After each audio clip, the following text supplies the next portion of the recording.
Hello friends, welcome back to my channel.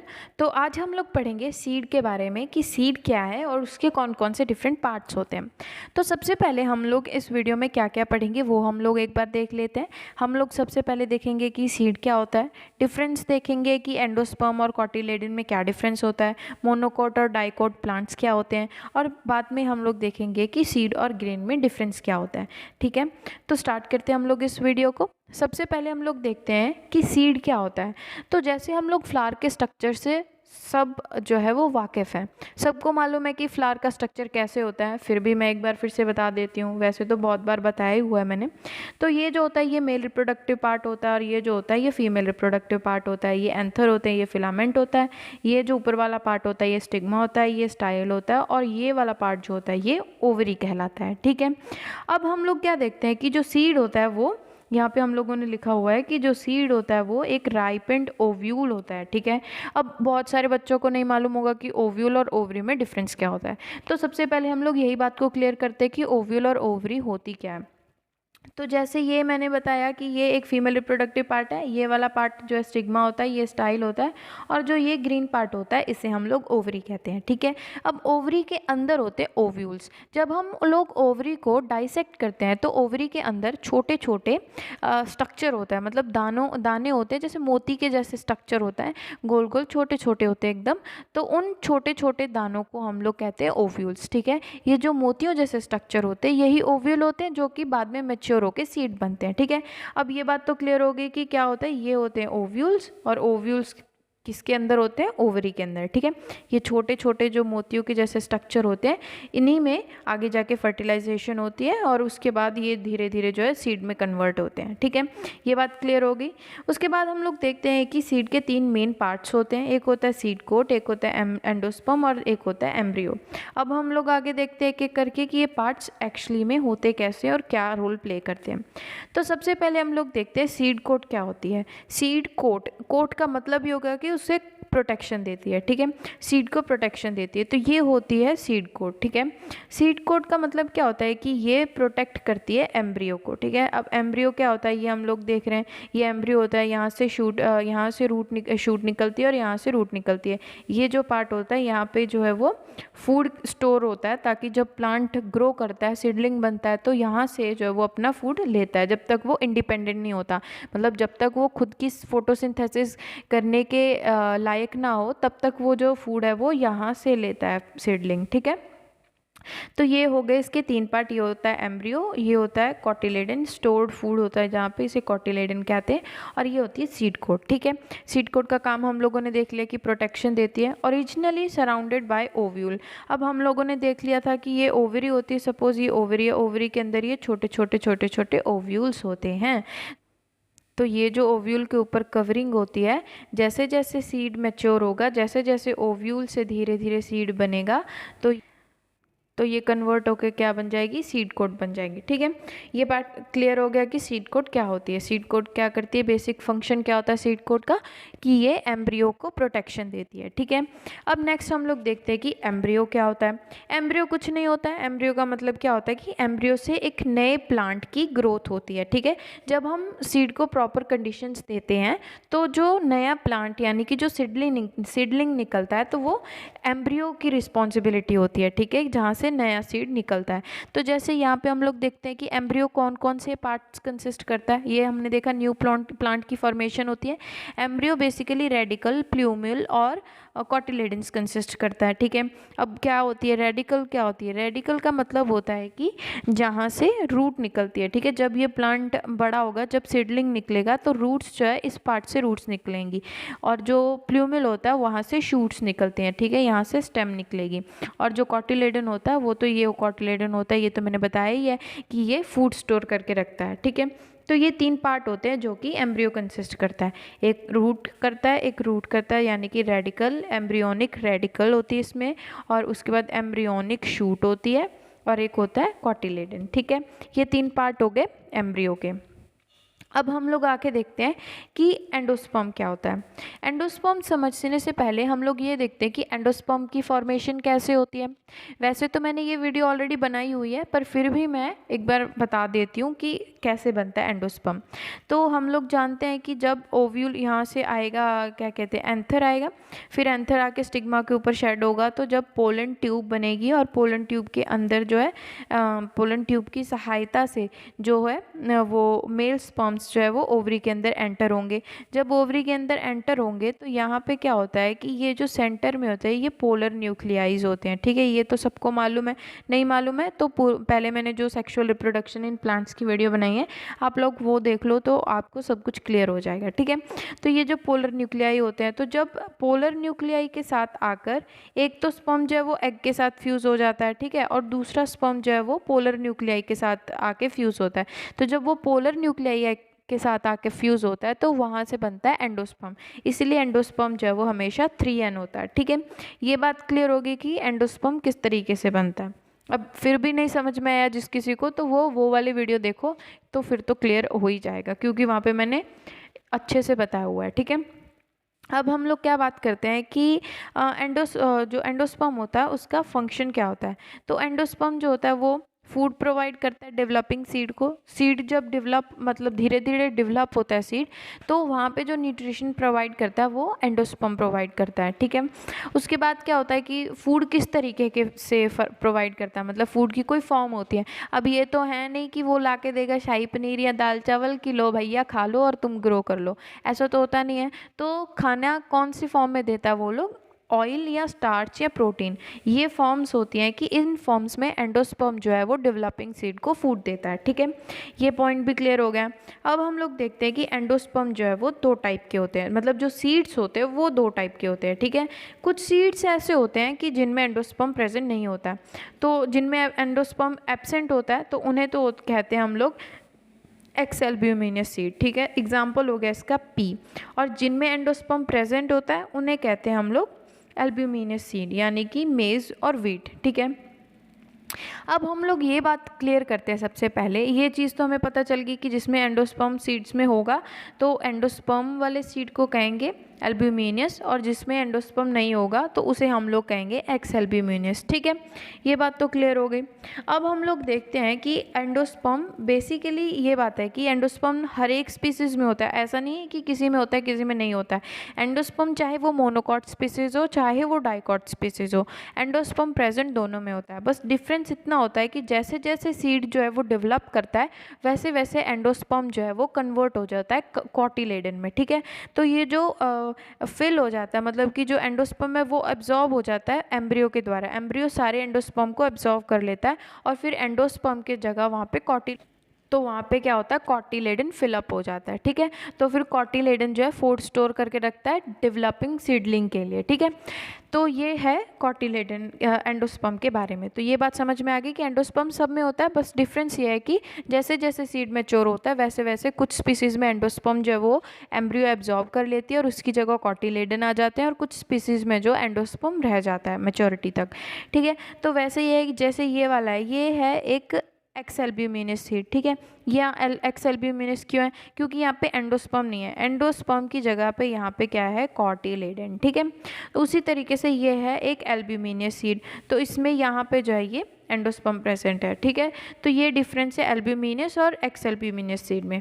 अब हम लोग आगे बात करते हैं कि डिफरेंस क्या है सीड, एंडोस्पर्म और कॉटिलेडन में। तो ये डिफरेंस पढ़ने से पहले हम लोग इस पिक्चर को देखते हैं, यहाँ से हम लोग अच्छे से समझ पा सकेंगे। तो जैसे मैंने ऑलरेडी बताया आपको कि एक एक्स एल्ब्यूमिनस सीड होता है और एक एल्ब्यूमिनस सीड होता है, तो यहाँ पे हम अच्छे से समझेंगे। जैसे ये डाइकॉट सीड है, ठीक है, तो यहाँ पे हम लोग देख रहे हैं कि ये कवर है एंडोस्पर्म, यहाँ पे एंडोस्पर्म प्रेजेंट है, बट एंडोस्पर्म जो है वो क्या हो गया, एब्जॉर्ब कर लिया किसने, एम्ब्रियो ने। ठीक है, तो ये हम लोग अच्छे से इस पिक्चर में देखेंगे कि ये जो पोर्शन है ये वाला, ये एब्जॉर्ब हो चुका है एंडोस्पर्म। ठीक है, तो एंडोस्पर्म प्रेजेंट है, बट ये जो पोर्शन है ये कॉटिलेडन है, ठीक है। तो ये पोर्शन कॉटिलेडन है और ये एंडोस्पर्म है।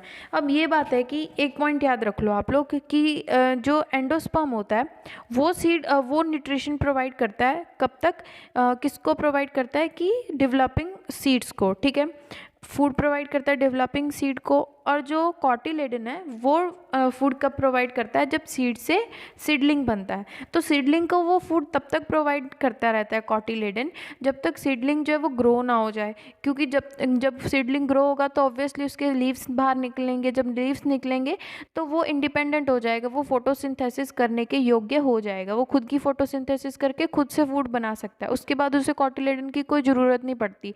पर उससे पहले जब तक वो सीडलिंग बनता नहीं है, जब तक वो उसके अंदर वो प्रॉपर्टी डेवलप नहीं होती कि वो फोटोसिंथेसिस कर सके, तब तक उसमें जो फूड प्रोवाइड करता है तो वो कौन करता है, वो कॉटिलेडन प्रोवाइड करता है, ठीक है। तो ये डिफरेंस है कॉटिलेडन और एंडोस्पर्म में, ठीक है। अब आगे हम लोग ये वीडियो देखते हैं, ये स्लाइड में देखते हैं। तो ये होते हैं कॉटिलेडन, ठीक है। जब धीरे धीरे सीड्स जो वो जर्मिनेट होता है तो यहाँ तक तो यहाँ जो कॉटिलेडन है उसने फूड प्रोवाइड किया, पर अब यहाँ पे इसके लीव्स निकल आए हैं तो ये खुद से फोटोसिंथेसिस करके अपना खाना खुद से बना सकता है। तो ये अब ये इंडिपेंडेंट हो गया, तो अब ये इसको ख़त्म कर देगा, अब इसकी कोई ज़रूरत नहीं है, ठीक है। ये हो गया क्या कॉटिलेडन के बारे में कि कॉटिलेडन क्या होता है। अब ये हो गया एल्ब्यूमिनियस सीड। एल्ब्यूमिनियस सीड हमने वही बात की कि जहाँ पे एंडोस्पर्म प्रेजेंट होता है, एंडोस्पर्म प्रेजेंट होता है, ठीक है। तो ये है राइस का सीड। तो राइस में क्या होता है, राइस में यहाँ से ये एम्ब्रियो होता है, जो बाकी का पूरा पार्ट होता है ये एंडोस्पर्म होता है। तो हम लोग व्हीट और राइस, मेज, ये सारे एंडोस्पर्मिक सीड्स हैं। तो हम लोग जो खाते हैं वो एंडोस्पर्म ही तो खाते हैं, व्हीट और राइस का, ठीक है। तो ये हो गए एल्ब्यूमिनियस सीड और एक्सएल्ब्यूमिनियस सीड। तो अब हम लोग बात करते हैं डिफरेंस की, अच्छे से समझ आएंगे। अब हम लोगों को अच्छे से पता चलेगा कि एंडोस्पर्म और कॉटिलेडन में क्या डिफरेंस होता है। तो एंडोस्पर्म क्या होता है, provide nutrition to the developing embryo. ये हो गया कि जब तक एम्ब्रियो की मैच्योर नहीं होगा एम्ब्रियो, तब तक जो न्यूट्रिशन प्रोवाइड होगा वो कौन करेगा, एंडोस्पर्म करेगा, ठीक है। यहाँ पे हम लोग मान के चलो कि अगर हम डाइकॉट की बात करें, ठीक है, मोनोकॉट में तो through out the generation, through out the development जो एंडोस्पर्म है वो प्रेजेंट रहता ही है, बट डाइकॉट में मोस्टली स्पीसीज में क्या होता है कि एंडोस्पर्म जो है वो एब्जॉर्ब हो जाता है। तो पहला पॉइंट यही है कि न्यूट्रिशन प्रोवाइड करता है एम्ब्रियो को, और कॉटिलेडन जो है वो न्यूट्रिशन प्रोवाइड करता है सीडलिंग को, ठीक है। वही बात होगी, सीडलिंग को न्यूट्रिशन प्रोवाइड करता है तब तक जब तक सीडलिंग जो है खुद की फोटोसिंथेसिस करके खुद का फूड नहीं बना सकता, ठीक है। ये बात क्लियर होगी पॉइंट। अब उसके बाद यही है कि डू नॉट परफॉर्म फोटोसिंथेसिस। जो एंडोस्पर्म होता है उसमें फोटोसिंथेसिस नहीं होती, पर कॉटिलेडन में फोटोसिंथेसिस होती है, क्योंकि जब तक सीडलिंग डेवलप बड़ा नहीं होगा तब तक जो फोटोसिंथेसिस है वो कॉटिलेडन करेगा, पर जैसे सीड बड़ा हो जाएगा वो खुद की फोटोसिंथेसिस खुद कर सकता है, तो फिर उसके बाद कॉटिलेडन की उसे ज़रूरत नहीं रहती वो। अब हम लोग देखते हैं कि डाइकॉट और मोनोकॉट प्लांट्स क्या होते हैं। डाइकॉट का प्लांट मतलब होता है कि दो कॉटिलेडन्स होते हैं डाइकॉट में। कॉटिलेडन्स हमने क्लियर कर लिए कि कॉटिलेडन क्या होते हैं। अब जो डाइकॉट्स होते हैं उसमें दो कॉटिलेडन होते हैं, और जो मोनोकॉट होता है उसमें एक कॉटिलेडन होता है, ठीक है। एक और क्या है कि डिफरेंस की हम लोग आसानी से पहचान सके कॉटिलेडन प्लांट को और डाइकॉट प्लांट को, कि जब जर्मिनेशन होगी तो जो मोनोकॉट प्लांट होगा उसमें से एक ही लीव निकलेगा, और जो डाइकॉट प्लांट होगा उसमें दो लीव्स निकलेंगे, ठीक है, जर्मिनेशन के टाइम पे। तो देख के हम लोग पहचान सकते हैं मोनोकॉट सीड कौन सा होगा और डाइकॉट सीड कौन सा होगा, ठीक है। तो यही पिक्चर यहाँ पे है कि ये जो डाइकॉट सीड है, डाइकॉट सीड का मतलब क्या होता है, जैसे हम लोग बीन्स देखते हैं, ठीक है, जब हम लोग सीड को तोड़ते हैं तो वो उसके दो भाग हो जाते हैं, इक्वल दो पार्ट्स हो जाते हैं ना, तो वो वाला जो सीड होता है वो डाइकॉट होता है। और जिस सीड को हम लोग तोड़ नहीं सकते हैं, जैसे कि हम लोग मेज़ के सीड को दो हिस्सों में बांट नहीं सकते हैं, तो वो हो गया मोनोकॉट। और जो पी होता है, यानी कि जो मटर होता है, मटर के दाने को हम लोग दो पार्ट्स में तोड़ सकते हैं, तो वो होता है डाइकॉट, ठीक है। तो यही हो गया कि जो डाइकॉट होता है उसमें दो लीव से एक साथ निकलते हैं जर्मिनेशन के टाइम पे, और मोनोकॉट में एक लीव से ही जर्मिनेशन होती है, ठीक है। और क्या डिफरेंस होता है कि जो मोनोकॉट होते हैं उनकी जो रूट सिस्टम होती है वो फाइब्रस रूट सिस्टम होता है, और जो डाइकॉट होते हैं उनकी जो है वो टैप रूट सिस्टम होता है, ठीक है। और डिफरेंस क्या होता है कि जो लीव्स होते हैं डाइकॉट के वो लीव्स थोड़े चौड़े होते हैं, और जो मोनोकॉट्स के लीव्स होते हैं वो थोड़े क्या होते हैं, वो थोड़े नैरो लीव्स होते हैं, ठीक है, वो ब्रॉड लीव्स नहीं होते हैं। और विनेशन वेनेशन की बात करें कि जो नेट लाइक वेनेशन होता है डाइकॉट में, यानी कि वेनेशन का मतलब क्या होता है कि जैसे ऐसा पत्ता होता है ना, जैसे यहाँ पे हम लोग बनाते हैं, जैसे ये पत्ता होता है और पत्ते के ऊपर जो ये होते हैं ऐसे इस तरीके का जो पैटर्न होता है, इसे वेनेशन कहते हैं। ठीक है, तो जो मोनोकोट होता है उसमें पैरेलल वेनेशन होता है, यानी कि इस तरीके से सीड है तो इसकी जो वेन्स होती हैं वो ऐसे पैरेलल होती है, तो इसे कहते हैं पैरेलल वेनेशन। और जो ये होता है नेट लाइक वेनेशन होता है किसमें, डाइकॉट्स में। ठीक है, तो ये पॉइंट भी क्लियर हो गया। डाइकॉट और मोनोकोट के अगर सीड आएंगे तो हम लोग कैसे पता कर सकते हैं कि कौन सा डाइकॉट है कौन सा मोनोकोट है। एक सीड निकले तो डाइकॉट, एक सीड निकले तो मोनोकोट, तो अगर एक लीफ निकले तो मोनोकोट, अगर 2 लीफ निकले तो डाइकॉट जर्मिनेशन के टाइम पे। ठीक है, अब हम लोग बात करते हैं कि सीड की फॉर्मेशन क्या होती है, कैसे होती है। अब हमने बहुत बात कर ली, सीड देख लिया, सीड के पार्ट्स देख लिए, अब मेन हम मुद्दे पे आते हैं कि सीड की फॉर्मेशन क्या होती है, कैसे होती है। वैसे तो ये वीडियो जो है इसमें बहुत सारी प्रोसेसेस होती है, जैसे होते हैं इसमें mega sporogenesis, microsporogenesis, mega gametogenesis और माइक्रोगैमेटोजेनेसिस, ये 4 प्रोसेसेस होती हैं। तो जो सेक्सुअल रिप्रोडक्शन इन प्लांट्स वाली वीडियो है वहाँ पे मैंने ये वीडियो ये सारी जो चारों की चारों प्रोसेसेस है वो एकदम ब्रीफली बताई हुई है, तो आप लोग वो वीडियो देख सकते हो। ये वाली स्लाइड तो मैंने सिर्फ एक ओवरव्यू के लिए बताई है कि जिसे नहीं पता तो वो यहाँ से समझ सकता है कि सीड की फॉर्मेशन कैसे होती है। ठीक है, तो सीड किस तरीके से बनता है, तो सबसे पहले होता है ये फूल। ठीक है, ये फ्लावर होता है, फ्लावर से क्या होता है, ये फ्लावर का मेल रिप्रोडक्टिव पार्ट होता है, ये फीमेल रिप्रोडक्टिव पार्ट होता है। ठीक है, यही बड़ा करके यहाँ पे दिखाया है। तो ये जो मेल रिप्रोडक्टिव पार्ट होता है यहाँ से निकलता है एक एंथर। एंथर क्या होता है कि जब हम लोग फ्लावर को टच करते हैं तो फ्लावर के ऊपर एक येलो कलर का पाउडर निकलता है, मोस्टली फ्लावर्स में येलो इशू होता है। ठीक है, तो वो जो येलो कलर का पाउडर निकलता है वो होता है पोलन। ठीक है, अब हमें तो पाउडर लगता है, वो पाउडर नहीं होता, उसमें बहुत सारे millions and millions of pollens होते हैं। ठीक है, तो वो पोलन क्या होता है, वो ही पोलन जो है वो असली में मेल रिप्रोडक्टिव ऑर्गन का काम करता है। ठीक है, तो ये पोलन जो है वो जाता है, वो जाके स्टिग्मा के ऊपर शेड होता है। ठीक है, तो जब स्टिग्मा के ऊपर जाके बैठेगा तो स्टिग्मा के बाद यहाँ पे पोलन ट्यूब बनेगी पोलन से, तो पोलन ट्यूब की हेल्प से जो है वो 2 स्पर्म्स निकलेंगे। ये डिवीजन होती है पोलन में। ठीक है, एक वेजिटेटिव सेल्स बनते हैं और एक जर्मिनेटिव सेल्स बनते हैं। तो वेजिटेटिव सेल्स से तो बनेगी पोलन ट्यूब और जर्मिनेटिव सेल्स से बनेंगे स्पर्म, तो ये 2 स्पर्म बनते हैं। ठीक है, अब उसके बाद ये धीरे धीरे जाके हर एक ओव्यूल्स में जाते हैं। अब ओव्यूल ये तो फर्स्ट वीडियो में हम लोगों ने देख लिया फर्स्ट स्लाइड में कि ओव्यूल क्या होते हैं, तो ओव्यूल में जाके ये फ्यूज़ होते हैं, यहाँ से ओव्यूल में ये ओव्यूल में जाके फ्यूज़ होते हैं और यहाँ पे जो होते हैं ये पोलर न्यूक्लियाई होता है। जब ये पोलर न्यूक्लियाई के साथ फ्यूज़ होते हैं तो ये एंडोस्पर्म बनाते हैं। ठीक है, एंडोस्पर्म बनाते हैं, फिर जाइगोट बनता है। जब एग के साथ फ्यूज़ होते हैं तो यहाँ पे जाइगोट बनता है। ठीक है, अब ये जाइगोट बन गया जब एग के साथ, यहाँ पे हम लोगों ने बात की ना 2 स्पर्म होते हैं, एक स्पर्म तो जाके फ्यूज़ हो गया एग के साथ तो वो तो बन गई जाइगोट, और एक स्पर्म जो है फ्यूज़ हो गया पोलर न्यूक्लियाई के साथ और वो बन गया एंडोस्पर्म। ठीक है, 2 बन गए, एक जाइगोट बन गया और एक एंडोस्पर्म बन गया। तो ये जो पार्ट ग्रीन पार्ट है ये कन्वर्ट होता जाता है, जाइगोट आगे जाके कन्वर्ट हो जाती है एम्ब्रियो में, और जो एंडोस्पर्म होता है वो तो एंडोस्पर्म का एंडोस्पर्म ही रहता है, और अगर वो एब्जॉर्व कर ले, एंडोस्पर्म जो है एम्ब्रियो एब्जॉर्व कर ले तो वो कॉटिलेडन बन जाता है एंडोस्पर्म। ठीक है, तो यहाँ पे हम लोग देख रहे हैं कि ये जो ग्रीन पार्ट है वो जाइगोट है और ये वाला जो वाइटिश पार्ट है वो एंडोस्पर्म है। फिर धीरे धीरे जो है वो सीड, ये तो पूरा सीड बन ही गया, तो फिर जब इसकी जर्मिनेशन होगी तो यहाँ से सीडलिंग निकलेगा। ठीक है, होप ये वीडियो आपको ये स्लाइड आपको क्लियर हो गई होगी कि किस तरीके से सीड की फॉर्मेशन होती है। ठीक है, अब उसके बाद हम लोग देखते हैं नेक्स्ट कि सीड और ग्रेन में डिफरेंस क्या होता है। ठीक है, सीड और ग्रेन में डिफरेंस क्या होता है कि भाषा में बस इसका ये डिफरेंस है कि जो ग्रेन होता है उसे हम खा सकते हैं और जो सीड होता है हम उसे उगा सकते हैं। अगर तो किसी सीड को हम लोग उगा सकते हैं, उसके अंदर ये क्षमता है कि वो जर्मिनेट कर सके, तो वो तो हो गया सीड, और अगर वो जर्मिनेट नहीं हो सकता तो हम उसे खा जाएंगे तो वो हो गया ग्रेन। बस कोई ज़्यादा डिफरेंस नहीं है सीड और ग्रेन में, बस यही डिफरेंस है कि अगर तो उसके पास वाइबिलिटी है तो वो तो हो गया सीड, और अगर उसके पास वाइबिलिटी नहीं है तो हम लोग उसे ग्रेन कह सकते हैं, हम लोग उसे खा सकते हैं। दूसरा क्या हो गया कि अगर वो, ये स्लाइड में आ नहीं रहा, अगर वो नेक्स्ट क्या है कि अगर वो सारे सर्टिफिकेशन स्टैंडर्ड्स को मीट करता है तो वो सीड है, अगर वो सर्टिफिकेशन स्टैंडर्ड्स को मीट नहीं करता तो वो ग्रेन है, हम लोग उसे खा सकते हैं। Never grain. अब बस ये एक लास्ट इंपॉर्टेंट लाइन है कि हम लोग सीड को ग्रेन के रूप में यूज़ कर सकते हैं, मतलब सीड को हम खा सकते हैं, पर grain never be used in the form of seed, मतलब हम ग्रेन को कभी भी सीड के रूप में इस्तेमाल नहीं कर सकते। क्यों नहीं कर सकते? क्योंकि ग्रेन में हम लोग देखा कि ना वो जर्मिनेट कर सकता है, ना वो किसी मतलब स्टैंडर्ड को मीट कर रहा है, तो उसे क्या करेंगे? अगर हम लोग ग्रेन को सो कर भी देंगे तो उससे प्लांट तो निकलेगा ही नहीं ना। तो इसीलिए हम लोग सीड को ग्रेन समझकर खा सकते हैं, पर ग्रेन को सीड समझकर उगा नहीं सकते। ये एक लास्ट लाइन आपको हमेशा याद रखनी है कि सीड और ग्रेन में क्या डिफरेंस होता है।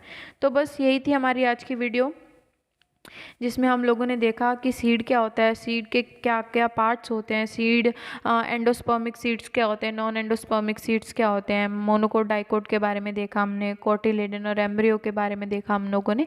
तो ये सारी चीज़ें हम लोगों ने इस वीडियो में कवर की। तो if you like my video then please like, share and subscribe to my channel, and if you are having any kind of doubt then please let me know in the comment section. I will be more than happy to answer you guys. Thank you.